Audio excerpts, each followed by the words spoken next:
Like, I don't even know if I'm in danger. Tap. I feel that. I don't know what you're doing down there, but I'll trust you.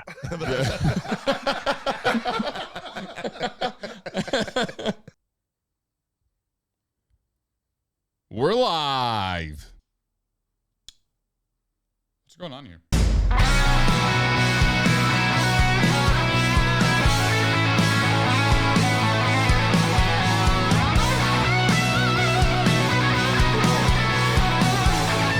Welcome to the Iron Palace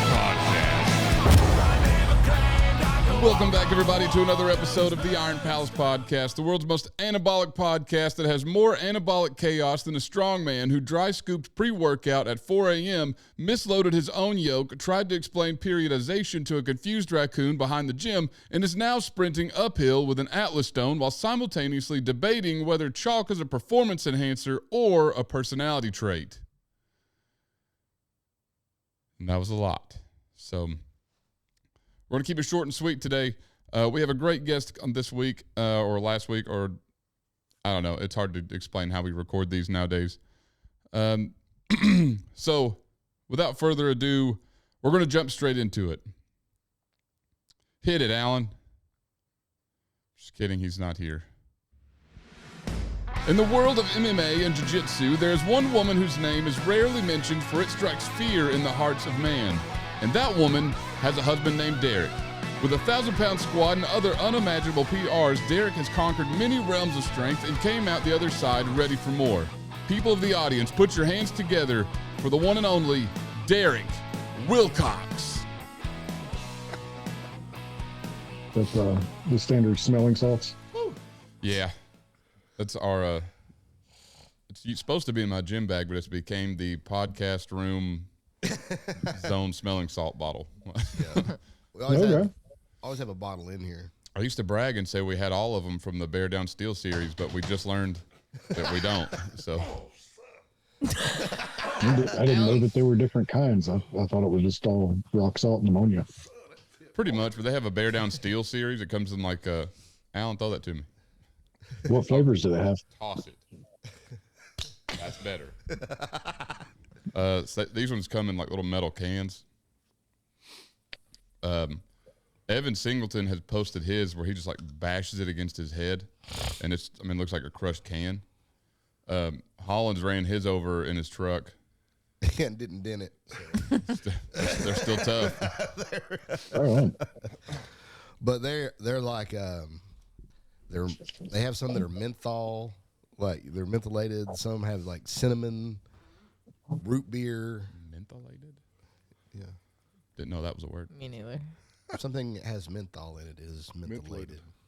I would have just said it has menthol in it. Oh, that's okay. Menthol attenuated. But yeah, they have a bunch of different scents, flavors, whatever. People sipping on them? I don't want to call them flavors. I think Chris does. Yeah, I can't say Chris eats them. I don't know how I feel about this one. I don't like it. Did you try it? Yeah, when you went to the bathroom. No. It's like carbonated Fruity Pebbles milk. Yeah, it's the carbonation in it that's tripping me up. Yeah. Milk shouldn't be carbonated. It's just a fact. It's life, you know? Yeah. Yeah, God didn't intend milk to be carbonated. Whatever's in this, it ain't Christian. I know that. Y'all see the shooking up the cows beforehand. Yeah. Ingredients. Sumo deadlift. I don't want it. Oh, we're starting with that now. Okay. Yeah. Oh, dude, we're always on that. I made a career cheating at deadlifts. Yeah, it's blown my mind because I was pulling sumo with a hook grip in powerlifting for a decade at least. Yeah. And then all of a sudden it got super popular after I retired. I was like, oh, nobody actually noticed because I was too shitty at it, I guess. Speaking of powerlifting, so have you seen the recent changes to the IPF? I've seen that there were some. I saw something that said French low bar, and I didn't have a clue what that meant, and I stopped reading it. So, Oh yeah. Yeah, some of them, or some of the rules like that one, that now if you squat low bar, it can't go past your rear delts. It has to be above, which I was like, okay.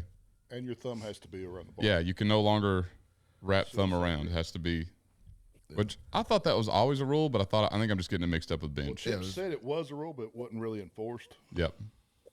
in And squat. But The main ones, though, are now after you complete a deadlift, if you step over the bar and walk forward, it's a no lift.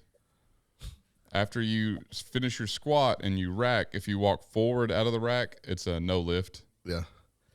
If you take your belt off and throw it down before you leave the platform, it's a no lift. Yep. nice. Sounds like the IPF rules committee is all meeting in the YouTube comment section somewhere together. Yeah. Yeah. And then the other one was bench. Is you cannot no heaving. You have to come down and press out. No more like sinking into the chest and then pushing out. that's the add on to the recent rule with the elbows below the Yeah. shoulders. Yeah. Yep. Because you had a lot of those that was still cheating it by sinking and then just pressing with their body. I think it's more to kind of I thought it That was. makes sense. I don't video know. I seen. That's how he was explaining it. Was more along that lines of I don't know. people's getting a real heavy arch and they're sinking real low and then driving back into that arch. Long story short, powerlifting is the golf of strength sports.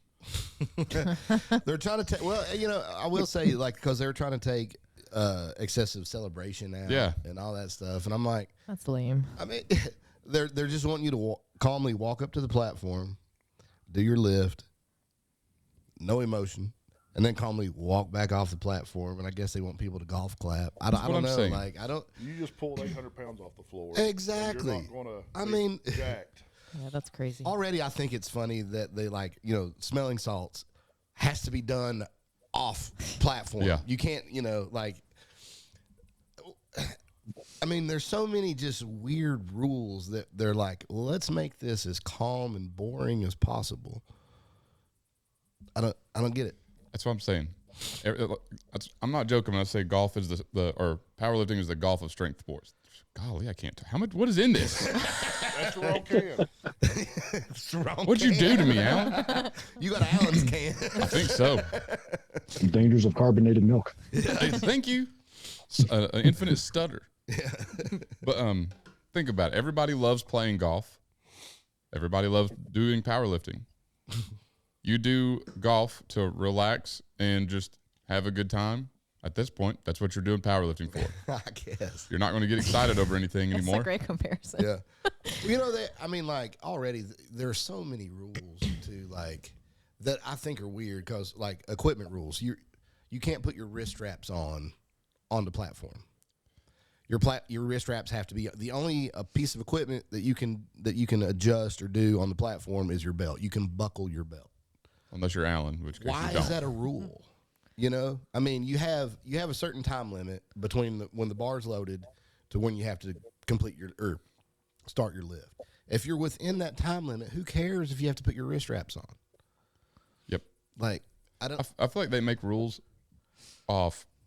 They have one person do one thing one time to we need a rule. Oh yeah, that's got Make sure that never happens that's again. got to end now. Yep. That dude looked like he was having way too much fun up there. Yeah. And he almost tripped over the bar. Yeah. So shut that down. Yeah. And what gets me though is with Special Olympics, because we coach Special Olympics powerlifting, and Special Olympics follows IPF rules. They don't really make any concessions for Special Olympians, and it's really the only Special Olympic sport that doesn't make any concessions. If you go to a Special Olympics track and field meet, there's all kinds of rule changes to make it more available for the athlete. Powerlifting makes no exceptions, other than the coach is allowed to step up onto the platform with the lifter and get them in place, that sort of thing. Mm-hmm. Other than that, all the rules are exactly the same, your feet being flat on the bench and your head not coming up, or all the commands are the same. There aren't any exceptions. And now they're going to make it harder for them. Like, the other was the other rule was the deadlift rule where your shoulders can't be. Oh yeah, Chip was saying that. That one I don't mind though. I mean, Yeah, that one just makes sense. that's just keeping you from having a weak lockout. Yep. But yeah, I don't know. I feel like the IPF is getting kind of crazy with all their stuff. I think they're getting ready to lose some organizations. I think we should start our own powerlifting federation. That's the predominant theory that I've seen over the last 20 or so years. Yeah, that's There's why- not It goes all enough. the way back to the 80s and farther back than that. As soon as someone's like, I don't like that, then all of a sudden there's a new federation that pops up. I think we should start one. Things There's not enough. may as well. Yeah, Yeah, I you, think you need one for your side of town. yeah. I think And that way we can have a whole slew of new world records. There you go. we can host all the meets in a garage somewhere. Yeah. Heck yeah. I mean, I've seen world championship meets happen in the basement of a Baptist church. So. We can do this. Yeah. I mean, I broke 33 floor tiles in the fellowship hall of a Baptist church. So Yeah. It wasn't a fellowship Was that hall. verified by judges or? it's verified by God. It wasn't a fellowship hall. It was in the sanctuary. Oh, it was in the sanctuary. Yeah. Judge. By the highest judge. Yep. Top that one, IPF.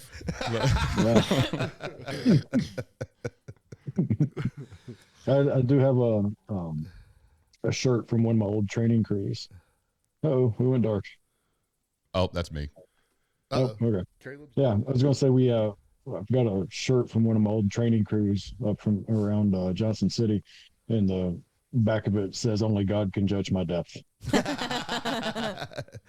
sit between them, Caleb. Yeah, which I you know, can sit over there, Caleb. You're in the picture. uh-oh. Oh, well. So when you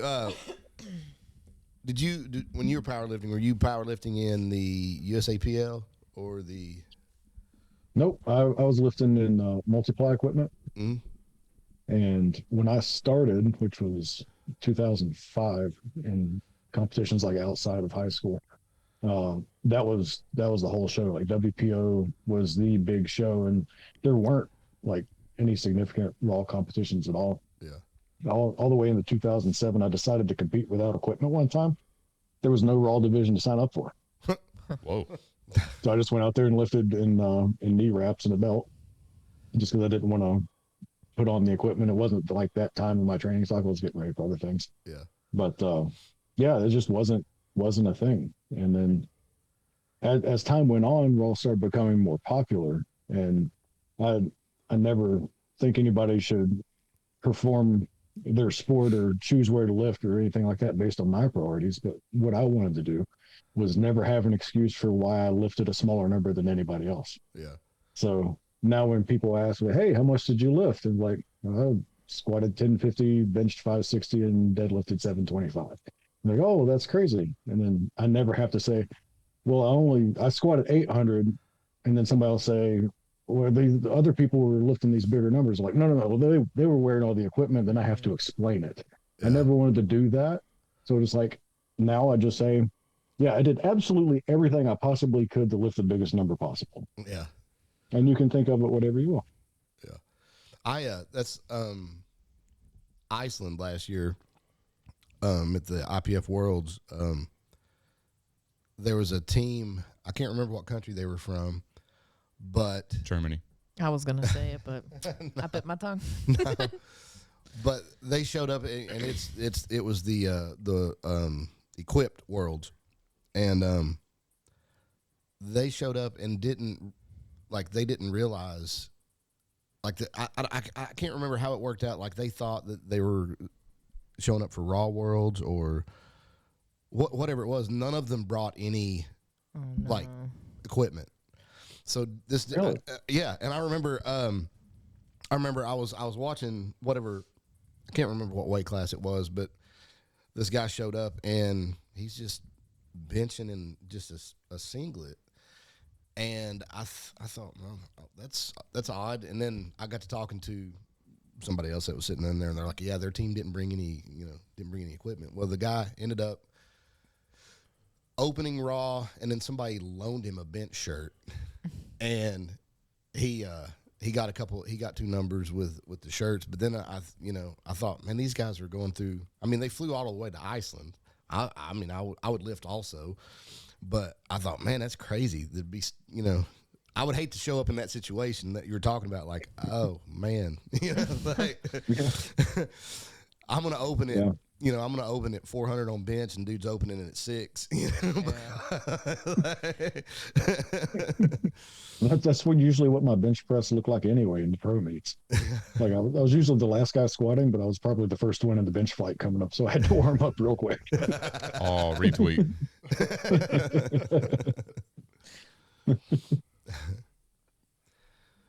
And so you said your best squat was 1,000. What was it? 1050 in competition. Yeah. Gosh, that's awesome. And did you say your raw squat was 800?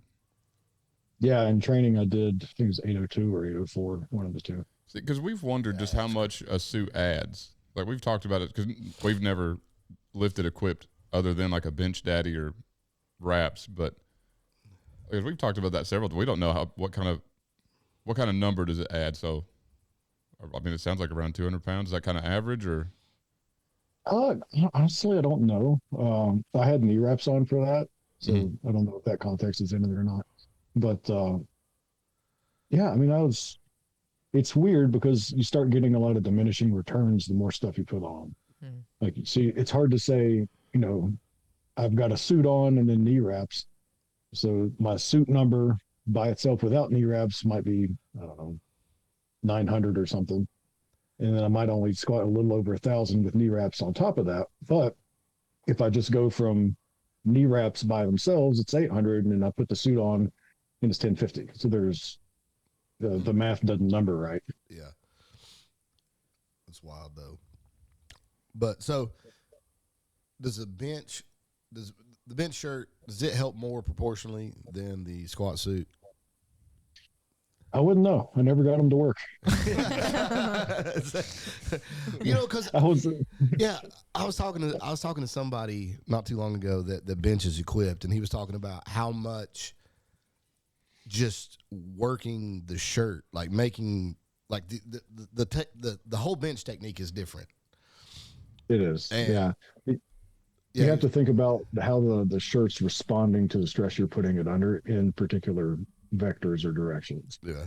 So, and the shirts changed over time. Like when I first started, like denim bench shirts were the thing. Like all the world records were done in like double layered denim bench shirts, and you bench completely differently in those than anything else. Like they just didn't really give. They would stretch a little bit and stop, and you like work your body around how it was locked up. Whereas the stretchier shirts, the polyester ones, you could actually keep your elbows down a little bit longer, and it would stretch a little bit, but it would have also eventually lock up. And that's when you saw people start tucking their elbows to try and touch their chest. Yeah. Now with these, the slingshot type shirts, they're a lot more polyester rubber combinations. They didn't come around till after I'd already retired from competing. So I didn't get in on that, which I totally would have if I could have. It's another way to get a big stupid number. But I got to put one on when I went up for Dave Tate's podcast a year and a half ago at this point.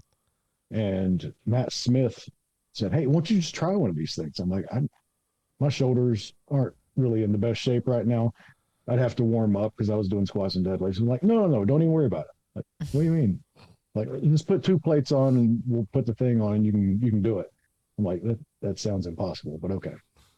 So they put this double layer F8 or bench daddy or something or other on, and I take out 225, and of course the thing slid down to the elbows, so you get maximum leverage in regards to that, where bench shirts would bite up closer to the shoulder. Yeah. If you just move the resistance down here, it's drastically different leverage wise on the moment on it. And I go down and I touch 225, and the thing shoots off my chest so fast I had to catch it. Like I wasn't ready at all. And I was like, that didn't hurt. I could touch 225 and Like there's no learning curve. Like there's nothing different from that than a normal bench press. So you take away all the technicalities that we used to have to deal with. We're trying to figure out how to get something to touch and also lock out. Yeah. And now you can just put one on and it's all easy. I might be able to bench 315. Yeah. Yeah. There's hope for you, Caleb. Need to get me one of them. Yeah. The crazy thing with those things, my last competition, I saw a guy bomb out with 800 pounds. I think it was in a single or double ply shirt. He was a very, very good bencher. And I knew something was real weird when, like, just 2 months later, he benched over 1,000 in one of those things. Holy cow. Dang. Yeah. Yeah. The world had changed and I was gone. Well, that's like the world record bench right now. What is it? 13, 12? That's crazy. I thought it was I think he went 16. 14. Yeah, 14. Yeah, it's 14. Yeah. Stupid head. Honestly, at that point, it doesn't matter. It's just stupid. That's That's so, absurd. That's so ridiculous that somebody's holding Yeah. that over their chest. Every time it pops up on my Facebook feed, I'm like, this has to be a typo. Like, someone meant to put a decimal one more spot over. Yeah. I'm like, just the bones in their arms are holding that up. That's stupid. Yeah. Just that kind of weight in your hands, though, it's got to be crazy. Oh, yeah.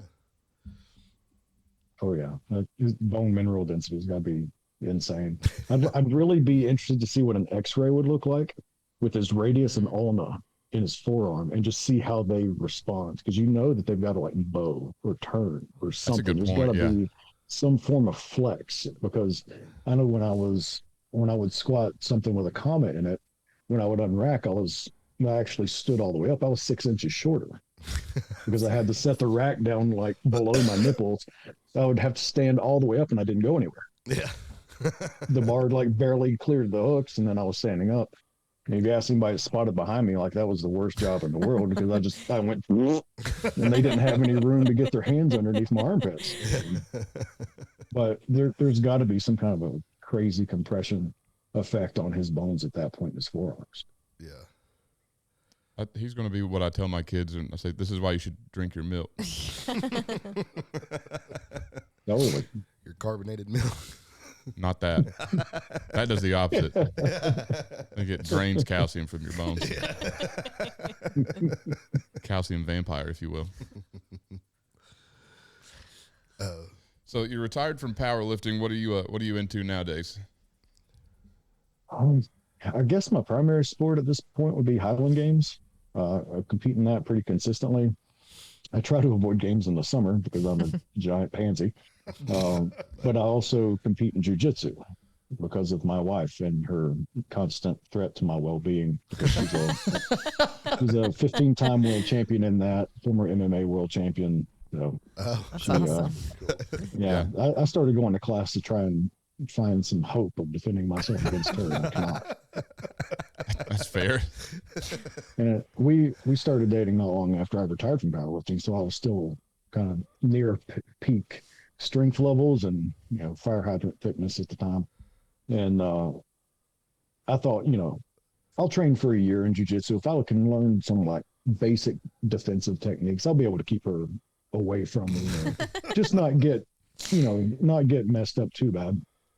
And all that changed after a year was I knew the names of the holds that she was still putting on me the exact same way. Like, I had no idea how steep the levels were in skill and how that stuff plays out. It was bonkers. And I'm still learning. I'm 7 years in. It's insane. Somebody's good at it are 3 or 4 steps ahead. They've got moves stacked up that they're planning to hit. While you're 100%. reacting, they're thinking 4 steps ahead. It just... Yeah, see, I can't imagine that. Like I've told them before, but like I did a wrestling class, had nothing, wasn't even close to jiu-jitsu, just a regular wrestling class. And this dude that was like 5'4", I'm 6'6", so this dude was like 5'4" and just completely hip tossed me. My feet are off the ground. I'm completely airborne, and that's where I was like, "That's it. I don't need to do this anymore." Then I hung it up. There's always that moment where you're either like, "I got to learn all this," or you're like, "I'm out of here." That was it. There is no in between. Yeah, there was it was probably longer, but to me it seemed like 30 minutes, or it might have been shorter. either way. But all the way up until that point, I thought, this is kind of cool. I could get into this. And then I got thrown. I was like, I'm out. Anything that can throw me, I'm out. Well, you're too tall to be thrown. I mean, that's what I'm saying. That's a long way to the ground. That's a long way down. Yeah. If my feet are over my head, there's a lot of problems. And most of them happened before that point. I bet you looked like an octopus falling out of a tree. I felt like it. Dude, I felt like a giraffe falling out of a tree. I felt like I was falling forever, and I hit the ground immediately, all at the same time. Because it came out of nowhere. It's not like I was like, oh, here he comes. I bet he's going to try to throw me. It was just like I had my hands out. I know my camera's off and you can't see me, but like my hands were out, and then I was on the ground. So no, I don't need to do any of that. I just want to be strong enough to where hopefully they can't do that. I know it's impossible, but like, Derek, do you get to that point? You need to eat more. No, not at all. I can still get choked unconscious or have something broken off by a 120-pound little girl. Some of them, their parents still drove them to class. So, That's awesome. see, like, I've taken 2 self-defense classes in my life, that wrestling class and a kickboxing class, and it always seems like I get paired up with the worst possible outcome. So I just don't. What happened in your kickboxing class? Yeah, tell us. Have you heard this before? No, I thought you had. Anyways, it was also a great time. I might have, but I'm sure he wants to He hear. got paired up with Brianna Tar. Legitimately. Oh, I have heard. So we went through this whole. My mom was a champion Ishinru combatant, like all the way until she was 18. Well, until she had me. But You killed her career. I tell her that all the time. Like I have the newspaper clipping that says like real up and comer. We can't wait to see a bright future out of this athlete. And I'm like, Mom, guess what you did a year later? Retired. But so like she won Battle of Atlanta. Got to meet the Ninja Turtles and Chuck Norris, all that stuff. Then had me, who can't fight. But anyway, so she said this was probably 5 or 6 years ago. She was like, I'm wanting to get back into something. So she said, I want to take this kickboxing class, but she said, Casey, my stepdad, said he won't do it with me. Will you go with me? I was like, at the time I was like peak bulk, so I was like 298 at 6'6". I was like, yeah, dude, that'll be fun. I could take a kick. I was like, I might learn how to fight. We got hope. And so we go take this class, and we paid for 3. We only took 1. Me and Mom both, but for 2 very different reasons. So we went through the whole thing, like we're learning how to throw a punch and stuff. And I was like, dude, I'm getting good. Dude, I threw a jab. Did y'all see it? I'm like, and so then we got to later. They said, all right, we're going to pair up with someone about your height, and we're going to work on a right jab, left hook, right uppercut combo. One of you will wear pads, other, then you'll just swap. I'm like, cool. And across the room, I saw a dude that was my height, but had to have been less than 200 pounds. So I was like, dude, that's exactly the guy that I want to do this with. Yeah. And no sooner did I see this dude and have that thought, my whole left shoulder caved in. And I looked over, and it's this woman, I swear to God, looked like Brienne of Tarth. Like, that's not even a joke. Like, it is a fact. And she was looking at me eye to eye. Reminder, I'm 6'6". And I was like, I'm not even joking. I wish my camera was on right now. Like that's too Sit before. right here. Get over here, Caleb. She looked at me and legit just like hits her chest and then points it at me and goes, huh. And I was like, oh. Can't say no to that. She was going to hit me for sure then. So we started, like, she had the pads first, and I was doing the combination, that right jab, left hook, right uppercut. She was like, hit it. I was like, okay. Like, I wasn't trying to hit it to begin with. For one, this is my first class. I don't know what I'm doing. So I was like, all right, I'm going to hit it. Not like that, pervert. So, I was just seeing you socking yourself up. I'm really going to hit it this time. oh, you don't even know, dude. Like they kept saying, circle around with your feet. And I was like, I don't know what that means. So do this with your feet. Yeah. I was like, I don't know what do you mean, dude? Like, I'm just walking. I'm just trying to stay away from her. But so then I threw one like, I don't know, what I thought was like 50%. And she, again, hit it. I was like, oh my God, I'm going to hit it. I'm going to punch the far out of this thing.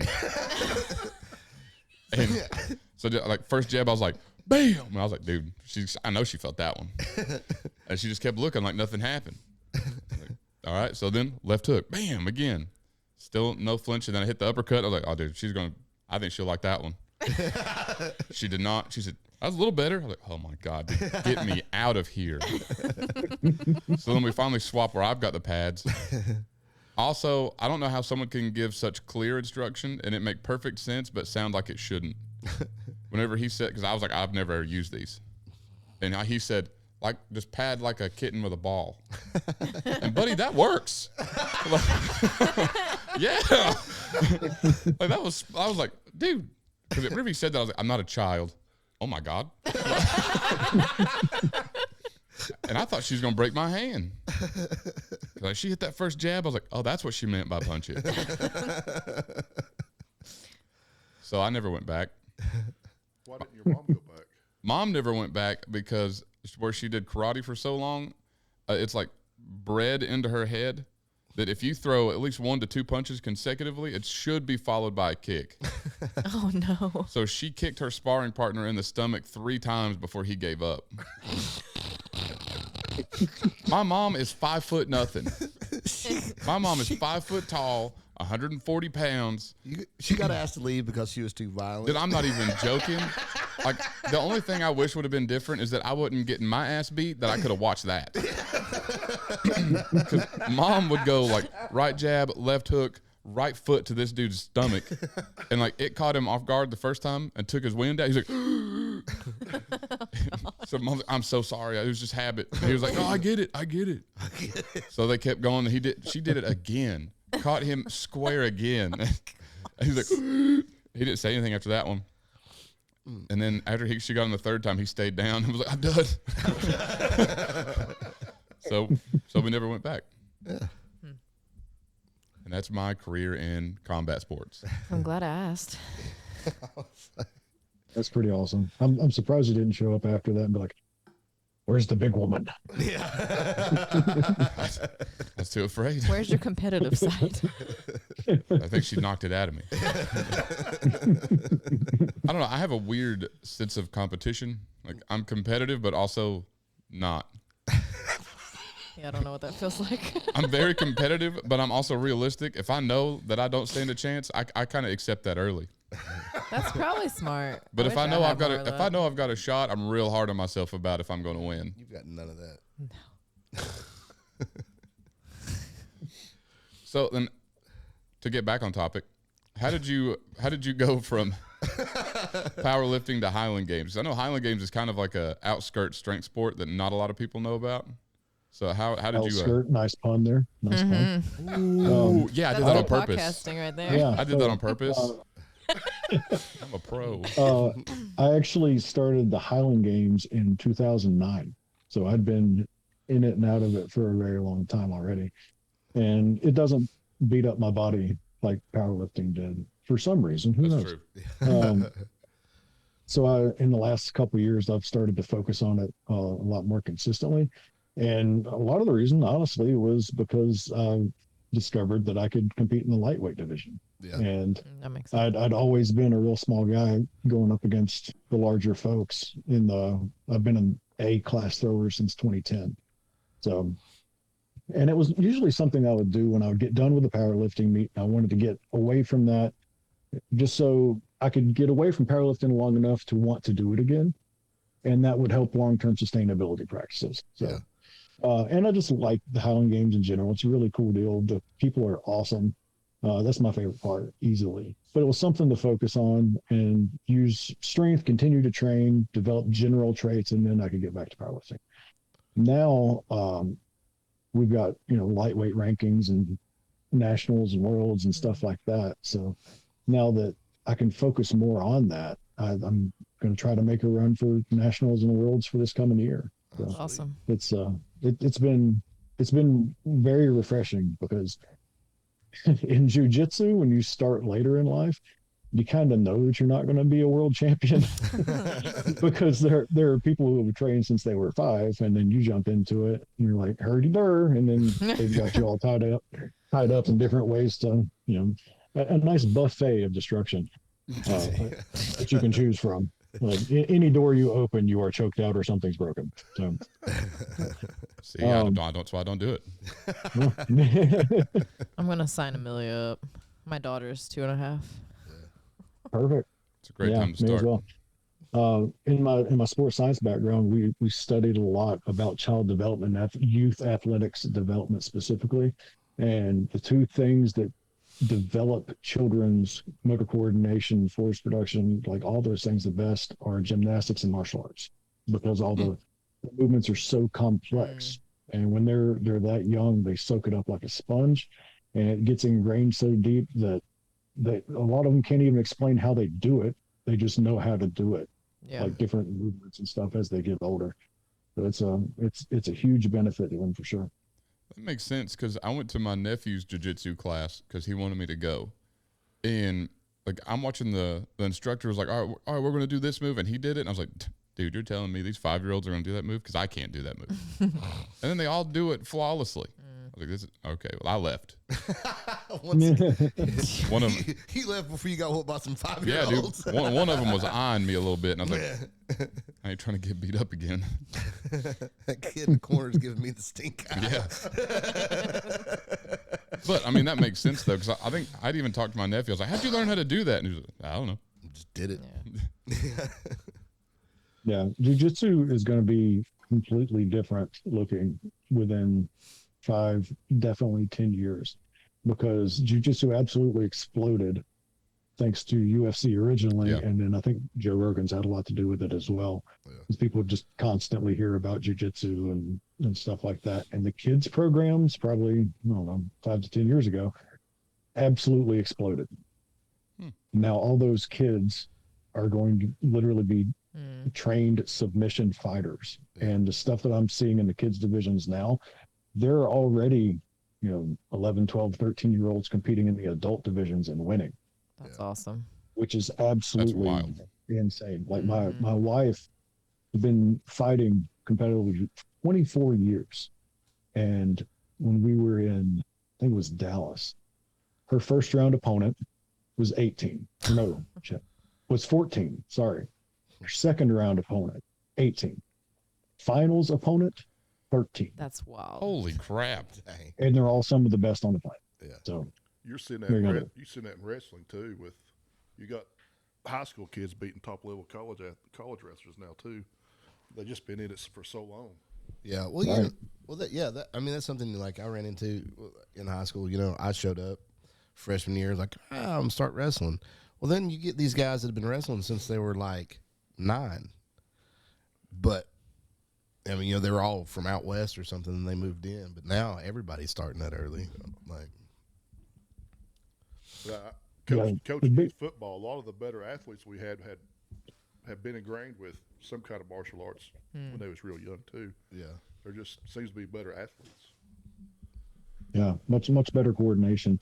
And I think with jiu-jitsu and lots of other stuff too, it's the difference of not just starting training when you're young, but there's absolutely unlimited amounts of information that's readily available on YouTube and every other mode of taking in technique and things like that. And they just soak it up. And the speed at which they transition, because it's just intuitive for them.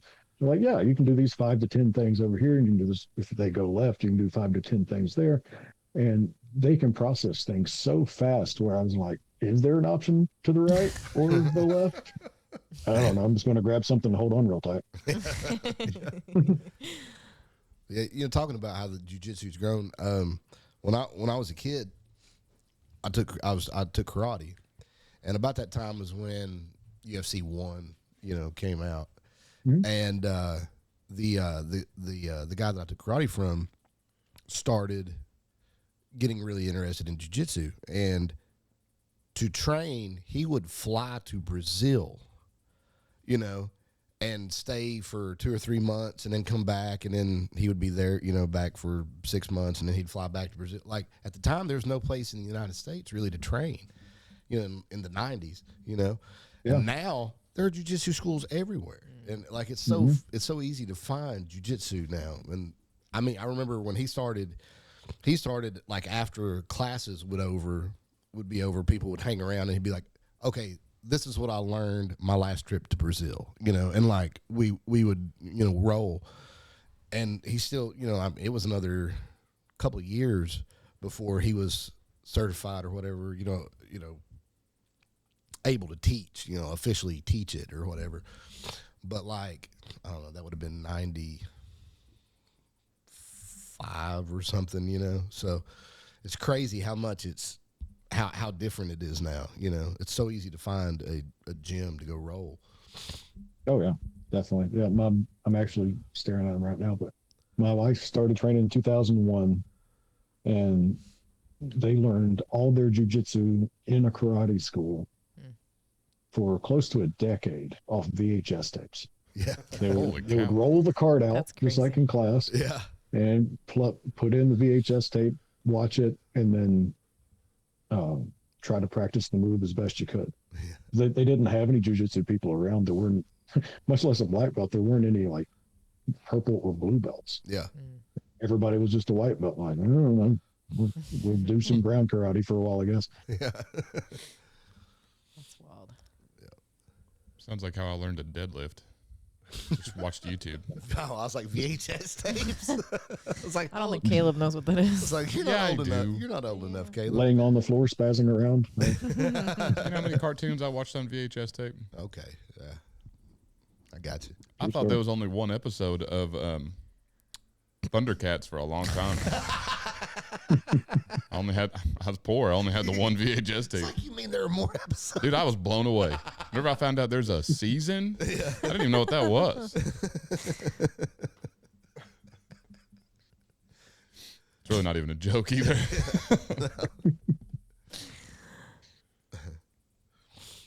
Yeah, I was trying to remember. So you got into the games in 2009. Was that when was Brendan Bohannon doing a bunch of games in Johnson City then, or was that after that? I was at the first ones that he did. Yeah. Okay, because I was thinking I remembered you from those. Yep. Back then. We didn't have like an A or B class back then. We just had like a men's open division, and I won that one as their first inaugural for a while. Yeah, those were good times back then. Oh yeah, definitely. What are your thoughts on the splitting the classes into like A's, B's, and sometimes I've seen C's? I've seen C's more out on the West Coast as like the pure novice division. I don't know. I don't know what the alternative would be, honestly. I don't either. I think I see a lot of mixed bag opinions about it. I know some people complain about having A's and B's, and they think it should just be men's open. My only reason being, if you split them into two classes, not even just for skill level, but just kind of in general, you can have more athletes. Yeah. I mean, can you imagine trying to have one men's open of like 20 to 30 people? Yeah. Absolutely It'd take all day. Yeah, but if you have an A and a B of like 10 to 15 each, that's pretty standard nowadays. Yeah. But then you have guys that just coming in that doesn't have any experience. Right. You're going to, if they're having to compete against these top level A's all the time, they're going to. I think the argument against it though is because there are people that are just career B's. Yeah. Yeah. And I see the pros and cons though, because I mean, if you're a new athlete that's never thrown before, who better to learn from than the high end A's? Yeah. I mean, you don't have to compete with them to do that. I'm just saying I could see pros and cons to it.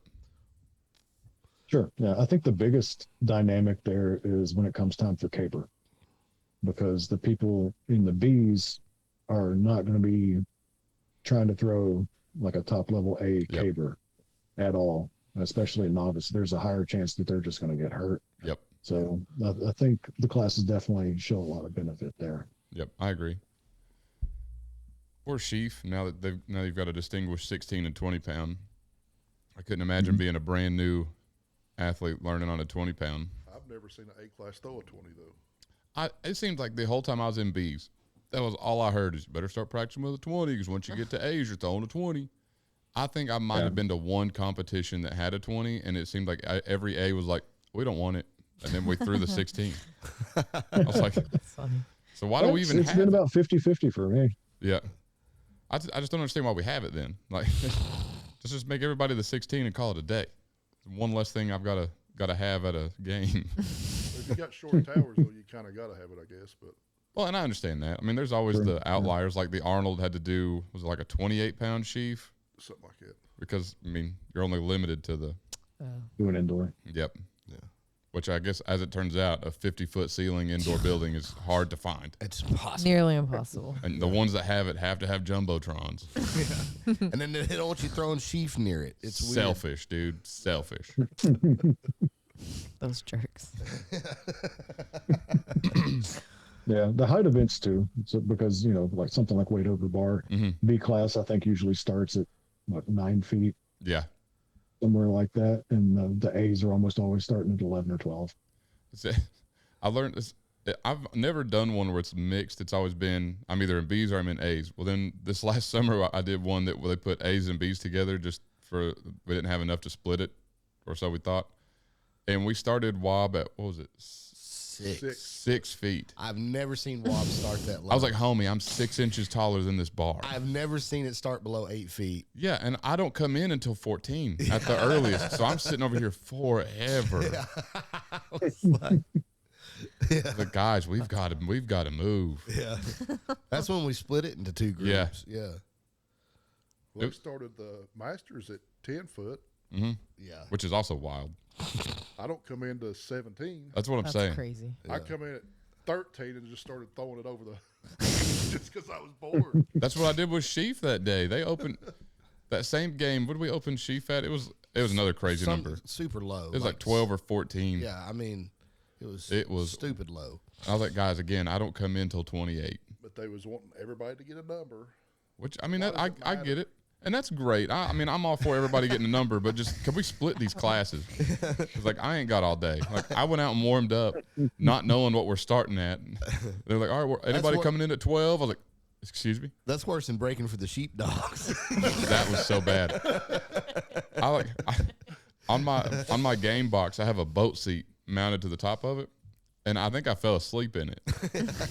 I was just I think I came in at 26 or 24, and they're like, "Caleb, what are you doing?" I was like, "I'm bored out of my mind. Like, I haven't warmed up for an hour." That's like I come in at 20 and missed the first one. You did, and I made fun of you from the other side of the field. It went probably 30 foot, but it was way outside. yeah, I was doing the MC of that game, and I was like, man, here's another attempt at 12 feet. Yeah, It was so hard to get hyped for it. I love being a hype man, but dude, that was rough. It was hard to do. Dude, you had the height at 12. At 12, yeah. I mean, I could almost jump up and touch the bar. But you were just out front of 6 feet. Oh, man. Because I thought it was crazy. My first novice game, we opened a WOB at 9. Yeah. And I remember then going, guys, that's just right here. Yeah, right.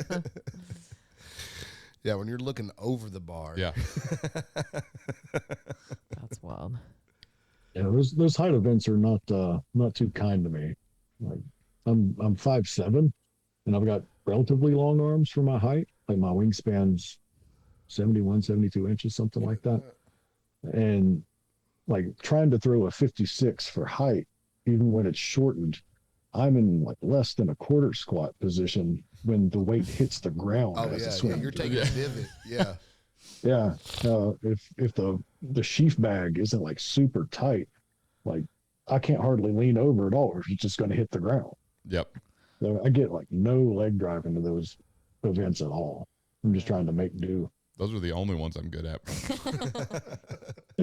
That's always my favorite part of the games is like, especially if we open with them, I'd like just crush it. Like I get first almost every time. They're like, oh no, so it's going to be like that. Like, wait. It's getting ready to go downhill. Yeah, it's all downhill from here. And then we'll go like Usually hammer. on WOB, I'm just trying not to get hurt. See, I've heard that from a lot of people, but WOB was, oddly enough, the first one that clicked for me. It's like the first time I threw wob, whenever Holland was teaching me the first time, I'm like, I don't know, it just made sense. Nothing else did. Caleb was like, "Oh, big weight over bar, got it." That's the simplest one. You go through every sport. Okay, you got stone. Like stones, all right, you can either spin, you can do a little Smoky Mountain shuffle, or you can a little like glide. I was like, yeah, you can glide. I was like, none of these make sense to me. I don't know what any of these words mean. Yeah, you're making up all of these. And then you go to hammer, and all right, you got to spin this around your body and throw it backwards. But for the love of God, don't move your feet. And like every one of those, I was like, dude, these make zero sense. But then like we get to wob, it's like take weight, put over a bar. Done, dude. Like say less. I mean, Stone was explained very simply to me. Like the first time I got one, I was like, "What do I do with it?" And they're like, "It goes that way." see, and I wish someone would have told me that, but it seemed like whenever I thought that, and then I would do it, it was almost immediately followed up with, "It's not a baseball." I was like, I can't even throw a baseball either. So I'm the most athletic person I know. With weight for distance, I said, just don't fall down. Yeah, I didn't. You did. I did. I didn't. I could argue my grappling career started with trying to learn how to throw the 56-pound weight. Yeah. Just wrestling that thing endlessly. Makes sense. I always thought that if I got stronger, that the 56 would just start to feel better. It doesn't. Never. At no point has it felt good. I think the only time it feels better is if you're heavier. I disagree. Really? As someone who's been 300 pounds and who's been 220, the 56 sucks. It has felt the same every time. I wonder why. Still sucks. It's awful. It's awful. But you throw Yeah, I think the 42, margin for error increases. Yeah. that 14-pound difference is dramatic. Oh, It's yeah. just- From the 56 to the 42. Yeah. I thought that was. We used to practice at Alan's house all the time, and I would always throw the 56. I was adamant to not touch the 42 because whenever I started, I don't remember how old I was. Either way, I was like, I got a long time till Masters either way, so might as well not even think about the 42. But they were like, we'll just try it. So I tried 42, and I was like, oh, well, there's 18. I was like, how does just this 14 pounds make so much of a difference? Yeah, it's pretty wild. That's definitely a motivating factor for me to stay in the lightweight division. So we get to throw that 42 as well. Yeah. I tried. The lowest I got was 220, and I thought I was going to die. Dude, at 220, you were skeletal. I felt skeletal.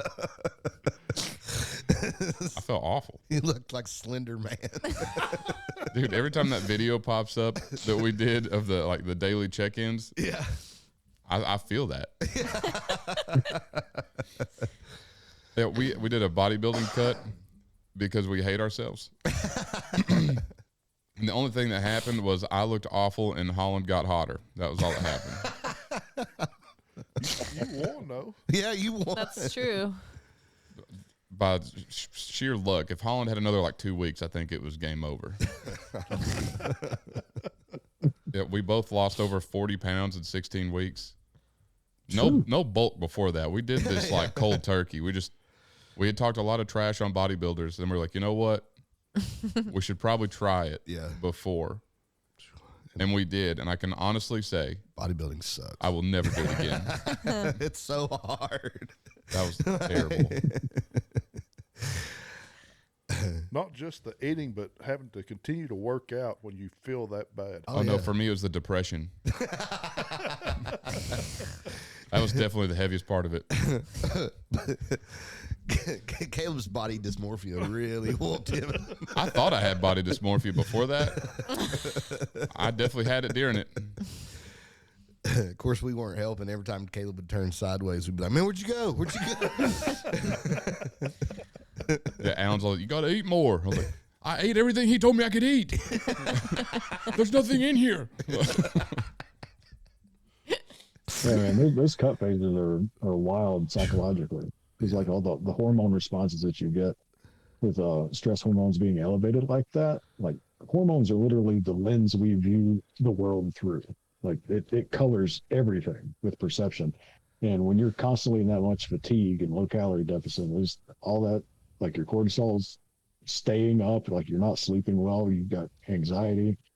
It just makes you feel like everything in the world is going to hell in a handbasket. That's true. Yeah, I gained a lot of respect for women. They do that every month. Oh yeah. Crazy. You should just meet my wife, actually. That'll speed that up. No, I said I gained respect, not broken bones. That's a form of respect. You died again, Kate. It's a term of It's true. it's a term of endearment. Gee. So the Highland Games, what's your favorite event of all? Alan, I was going to ask that. Too bad. Too bad. That's good podcasting, bad. Alan. I don't. For me, I guess it'd have to be Caber. Yeah. Caber is such a unique event. Like it's so hard to practice it. It took a year for me to turn my first one, and you appreciate it.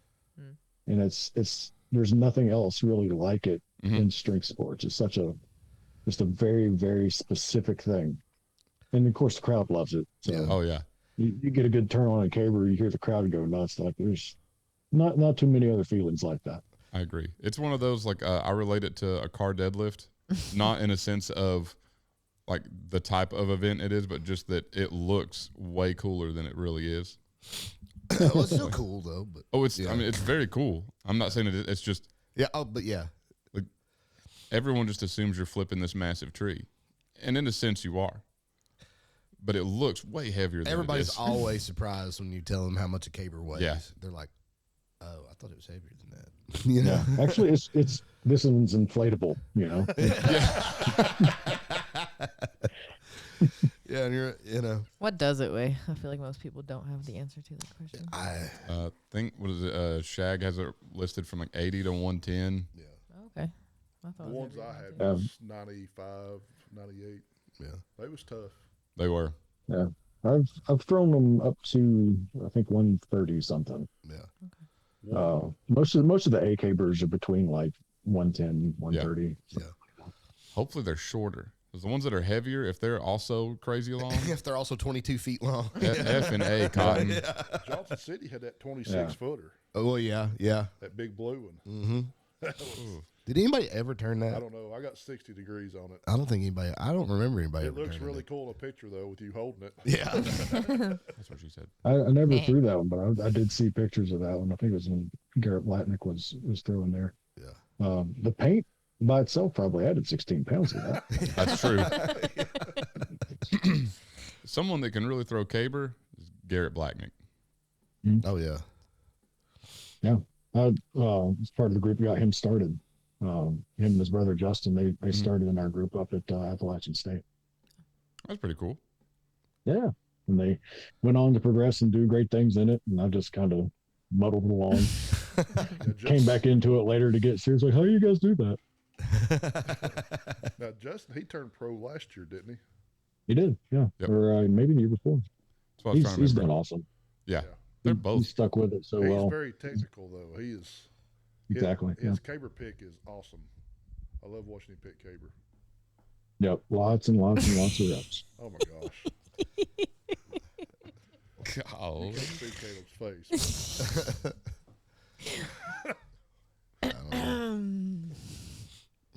But Garrett's the main reason I went to Masters. Oh yeah. To watch him pick cabers. No, Get away from you. well, I was competing with him at Middle Tennessee, and Yeah. we're throwing. I was fourth out of everybody. He said, "Is it open? It wasn't." He said, "Well, how old are you?" I said, "I'm 40." He said, "Why are you throwing?" He said, "You're decent, but you're not going nowhere with it." he said, "Why you over at the Masters?" I guess you got a point. Now you threw at Worlds and you're about to hit a world record on WOB. You should text me like, not going anywhere with it, huh? But Yeah. I was thinking. he wasn't being mean about it. He just Well, yeah. Yeah. Just being he said, "Why are honest. you It's throwing like, this heavy 56 when you go throw it lighter 42?" yeah. I mean, it's not like you're getting ready to go pro or anything. Yeah. That's funny. Sure. I'll go I throw think last year. Garrett actually bought all my powerlifting equipment. That's cool. When I retired, he came out and bought the mono and the bench and specialty bars and stuff like that. Sweet. So what made you retire from powerlifting? Just the stress on your body, or were you just tired of it? Or I wasn't really tired of it. The big thing was I was born with joint dysplasia, and that just basically all my joints are very shallow and unstable, and just generally misshapen. Like That's real my- conducive to squatting 1,000 I pounds. was just thinking that. my fingers will turn like that and do all kinds of Yeah. funky stuff. And I had 4 dislocations in my shoulder here, 3 on this one. My right hip's come out of place 2 times, all when I was young. So I had pretty advanced joint degradation over time. And it got to where I couldn't even get through my warm-ups by the time I was 31 on squats without going and getting more cortisone shots in my hips. So, And so that was the big thing. So you went from powerlifting to jujitsu. Yeah. That checks out. Yeah. Now, I got a PhD in sports science, and I made that decision. I'm smart. The nice thing about jujitsu, though, is you can stop the whole thing. Yeah. Like you say tap, you physically tap. Yeah. And that was the first lesson that I had to learn really, really quickly. Is like now with the shape that my shoulders and stuff are in, as soon as someone gets a strong grip that's about, two stages before the actual submission, I'm like, tap, tap, tap, tap, tap, tap. I would do that too. He looked at me funny. I knew he was going to do something. Yeah. He had bad intent in his eye. Yeah. It's like they just pulled guard. Tap, tap, tap. Yeah. Be like an anime character, dude. I could feel his ill intent. I could read his aura. Yeah. So I took that approach all the way through it. But the tough thing is when you're on the upswing of the Dunning-Kruger effect, like a lot of times you don't know what you don't know. You don't know if you're in danger or not. You're kind of dependent on the more experienced training partners that you have. And that's kind of where I'm getting to now. I'm a purple belt, which is, an intermediate rank. Mm-hmm. And a lot of times when you're rolling with beginners or just white belts in general, some blue belts, you're not just protecting yourself from them, you're trying to protect them from themselves. Yeah. And I had a lot of really good training partners that helped me with that. Like if I would make a bad decision, they'd be like, whoa, whoa, whoa, whoa, stop. And I'd be like, what's going on? It's like, you are about to blow out your knee completely. Ugh. And then they would show me why, and then it would make sense. So that's a nice thing about jiu-jitsu. I'm extremely conservative with that stuff. I've been in a tournament trying to win, and a guy would get me in a position. I just didn't know what it was. Like, I don't even know if I'm in danger. Tap. I feel that. don't know what you're doing down there, but I'll trust you.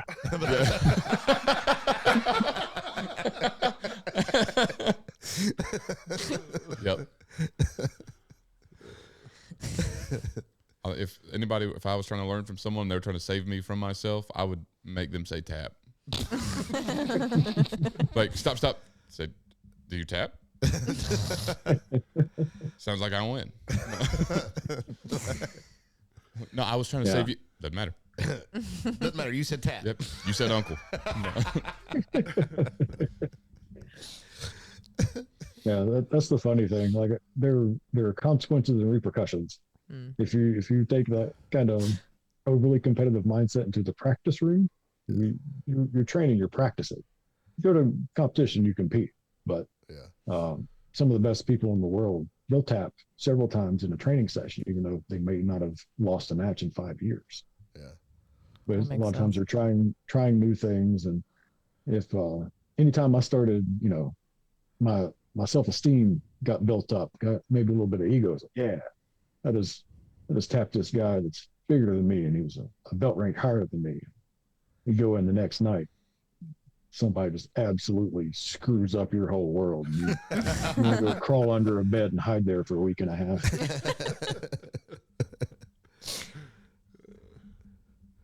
Sounds like Caleb needs to sign up for I jiu-jitsu. agree. Absolutely not. We should do a podcast class. We should. We should Absolutely all not. go. I would say that's like you doing CrossFit. We should but all it's go train with I'll Derek. do it if you do it. There we go. not even the Come on down same.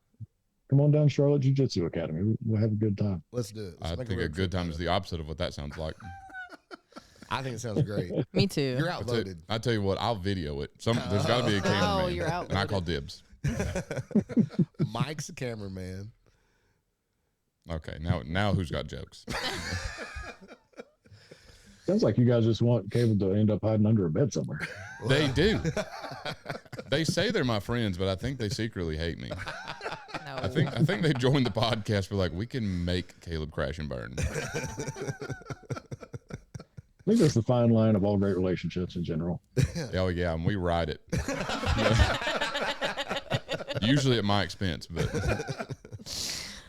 also, Alan, back to your point of you'll do it. You've been in wrestling forever. I don't wrestle. I helped coach middle schoolers for 1 year. Also, you're what, 330 right now? Yeah. It's a whole lot different in 260. 8 more. Also, I've been eating. Also, you know what it's like to be 6'6" and somewhat bigger? No. You're a target. That's what it feels like. I have no idea. That's what, again, like I told Evan Singleton, there's a reason I have tattoos. So I can look tough and people think I can fight. I can't. Give yourself cauliflower here. Dude, I'm going to do it. I'm one bad encounter away. That is a thing in jiu-jitsu. Like people just starting off, we'll see the more experienced people, the higher ranks with cauliflower ear. Yeah. And it's almost like a social media thing. They will like hit their ears with a hammer or Yeah. Oh yeah. do whatever and just make it so they look tougher. I'm going to do it. You know, Isaiah's got it pretty bad, but he got a little bit in wrestling. But what blew it up was the next day in gym class, somebody threw a football and hit him in the ear. oh yeah. Blew up. Oh man. We'll be out and people's like, man, I bet he can fight. I mean, yeah, you Can can. a little bit, but Yeah. not But you know, like when I was in wrestling, that was, I mean, guys had cauliflower ear, but like I didn't want it. I wore headgear to keep from getting that. You know, like I thought.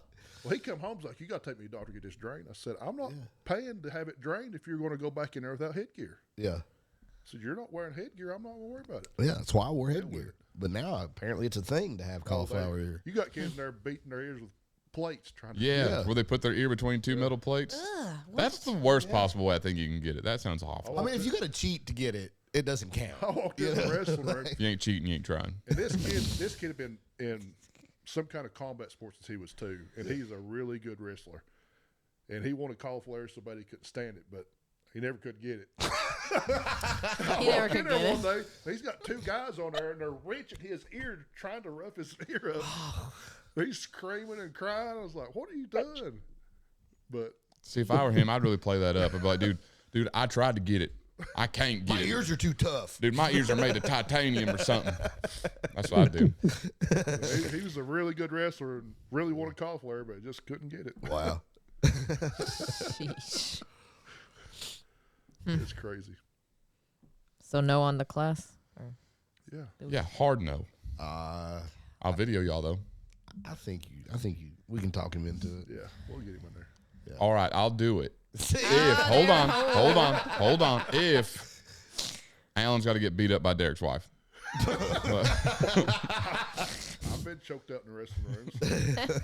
Either way, that would make it entertaining for me. I got to get something out of this. Okay. It'll have to be a few months. I got my ribs broken wrestling practice by a college kid. How big was the college kid? He's about 180 pounds. I don't believe you. It was Teaster's boy. Okay, I believe you. So, have you done any other strength sports other than those? Yeah. I did a few strongman shows, and the first one I did it became very, very apparent that I was not going to succeed in that sport. I enjoyed strongman. It's a lot of fun, and I think everybody should at least try it. But the first time I competed, stones are at the end of the day, and I'm all jacked up because we had stone platforms at the gym that I worked at and trained at. We had stones that went all the way up to 400 back then, and this was 2000 2009, 2010, somewhere in there. And I'd practice and practice and practice. I get up to that first stone. I'm like, sweet, this stone's just 200 pounds. I'm going to make a speed run out of this. And I look in front of me and I see the platform and it's up there. Yep. I'm 5'7". That platform was 6 foot tall. So I've got to take this 200-pound stone, shoulder it, and shoot a jump shot with it. Then run around to the other side of the platform like a kid who can't reach the cookies on the counter and try to keep it from rolling off and like getting to the center hole. So it was not the quickest run ever, but I did go through and load all the stones. So that was fun. That made me think of Kira Rickson's stone run. Yep. Do you know Kira? I actually just met her at the Holiday Highlander. Yeah, she's pretty cool. Yeah, She's a beast. she is. Muscle hamster, as she's been called. Yeah, the muscle hamster. Every one of the platforms are taller than her. From the lightest stone to the heaviest one, they're all heavier. They're all taller than her. That's horrible. That's true. Yeah. Well, if She's you 4'10" And a half. Yeah, 4'10" and a half. and a half, yeah, she A half inch inch too tall to be. able to considered was it a midget? Yep. Yeah, Yeah, she wanted a handicap tag. That's what it yeah, was. she was a half inch too tall. But if you'll see in the video that she blew her knee up doing the stone load, part of the reason is she had to wear these big tall boots, and her ankle rolled on it because of them. But that was the only reason. That was the only way she could reach the platform. That's That makes sense. Yeah. I've asked for like a box to stand on for weight over bar and things like that. Yeah, our buddy Mark Rice says that every time. Mark Rice is the living embodiment of a dwarf. Like I'm talking about like Lord of the Rings. yeah, dwarf. Lord of the Rings dwarf. Yeah. I mean like just I thought you meant dwarf like Tim Conway. No. You guys didn't know what I'm talking about. Like, I had a VHS of Dwarf Plays Golf. My dad I had loved that stuff. too. But People call him Gimli. he looks like just a slightly smaller Gimli. Yeah. Or slightly more lean, however you want to talk. Either way. But yeah, he says that every time that there should be a box that sets everyone to the same height. It'd be nice, but I always argue with that's the him. reality of sport. I always argue with him about it because that only hurts me. Right.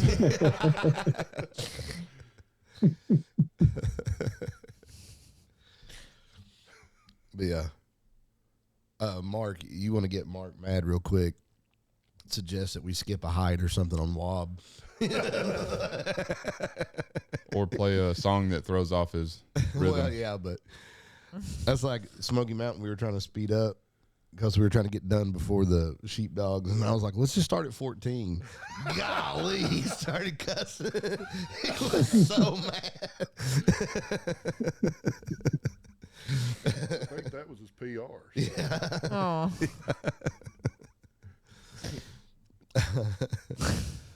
Good old Mark. Caleb's playing on his phone. Imagine that. I know.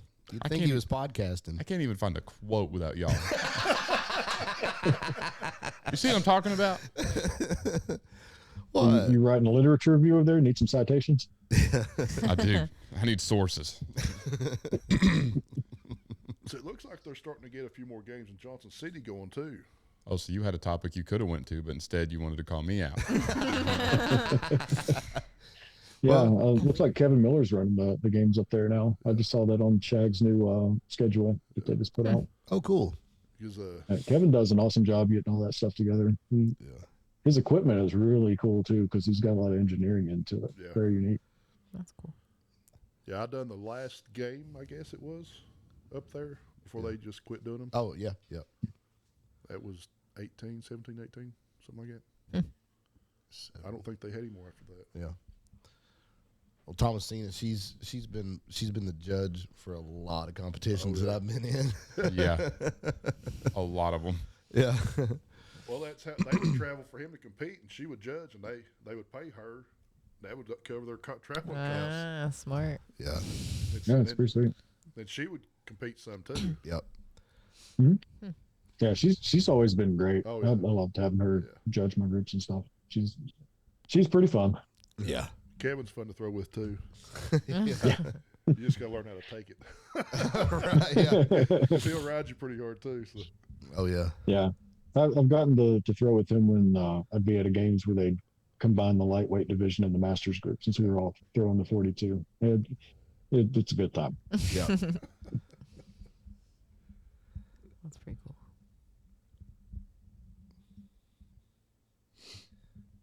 I got to admit though, like probably the most fun that I ever had was when they combined the Super A's at Charleston with the women's group that was out there, like top amateur group there.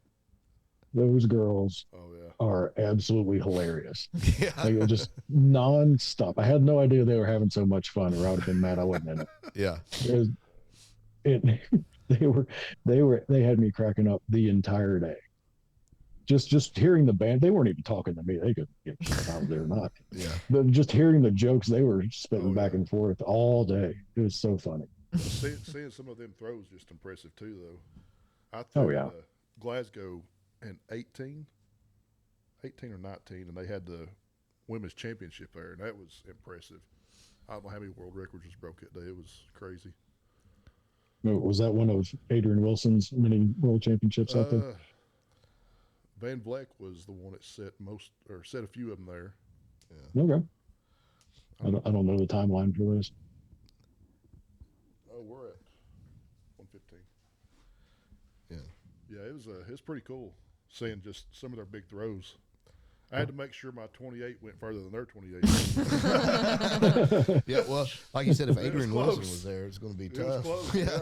You know, I seen an interview with Adrian where she said whenever she was in Sky Island, she threw the 56 wob, and I think she said she hit 9 feet. Gosh. Like, good night. Jeez, that's It's crazy. crazy. That's just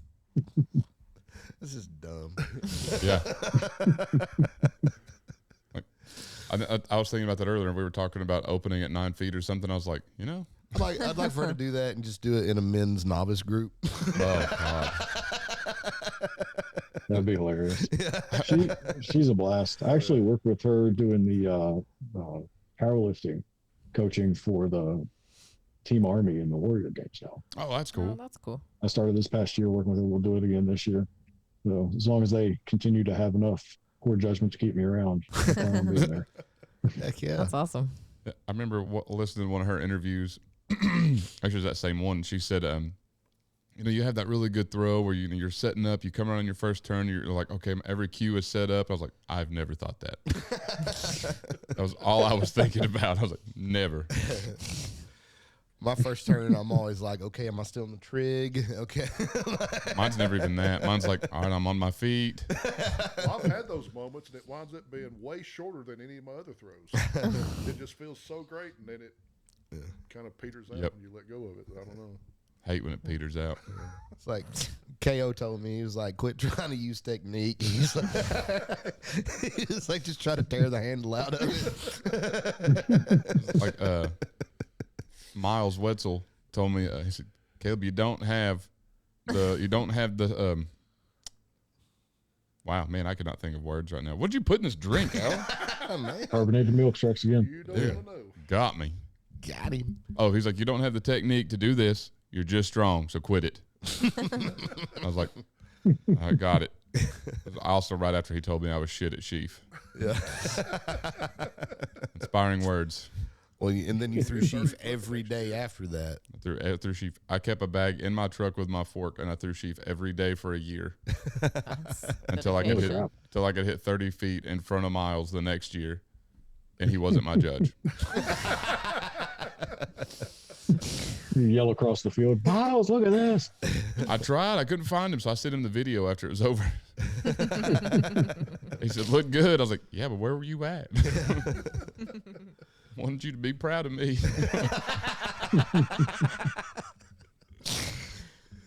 Oh. Well, it's time for us to start winding down. Derek, thanks again for coming on. It's been a blast. Yeah, man. Hopefully, yeah, my pleasure, guys. hopefully Holland didn't scare you too much. Oh, not too bad. But me? I live a life constantly in danger. Anytime I come home, I'm at risk. So I appreciate it, guys. Well, if people want to find you, what's the easiest place they can find you at? If you're on Instagram, I'm at Wilcox Strength Inc. You can find me on Facebook, same deal, or just my name, Derek Wilcox.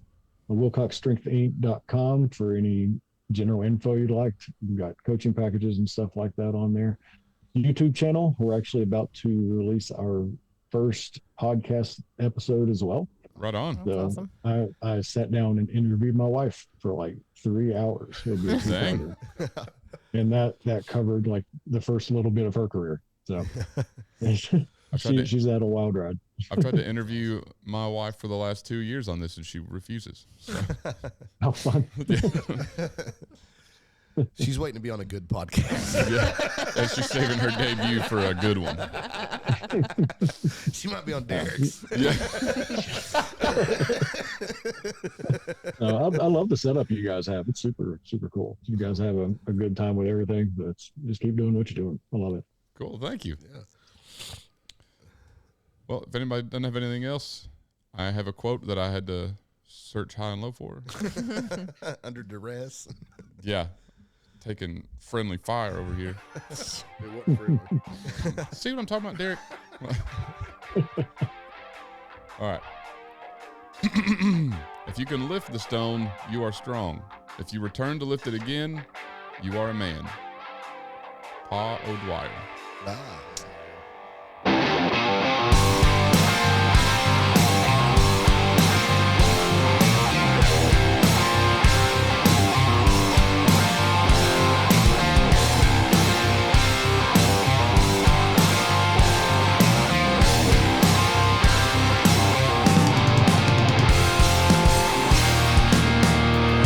In my